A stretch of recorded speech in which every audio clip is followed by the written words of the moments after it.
গরু বুক ডন দিচ্ছে। গোটা গোয়াল ঘরটা একটা আস্ত জিমখানায় পরিণত হয়েছে। গরু বারবার লাফাচ্ছে, পুশ আপ দিচ্ছে, স্কোয়াট করছে, সব রকম এক্সারসাইজ করছে। হ্যাঁ, ওরে বাবা, এ আমি কি দেখছি? গরু নাকি বুক ডন দিচ্ছে, আর গোয়াল ঘরটা এ তো আস্তে একটা জিমখানা। না, ব্যাপারটা আরো খতিয়ে দেখতে হচ্ছে তো।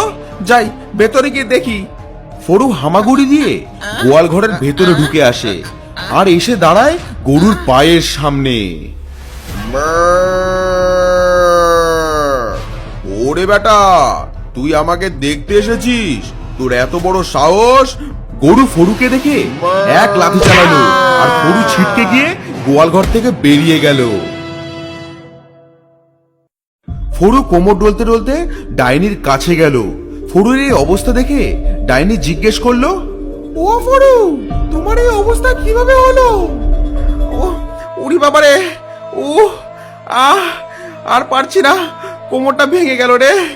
গিন্নি, ওই গরু কি জোরে লাথিটাই না মারলো আমাকে। ওই গরুর গোয়াল ঘরে একটা আস্ত জিমখানায় পরিণত। ওরে বাবা, এ আমি কি দেখছি? ব্যাপারটা আরো খতিয়ে দেখতে হচ্ছে তো।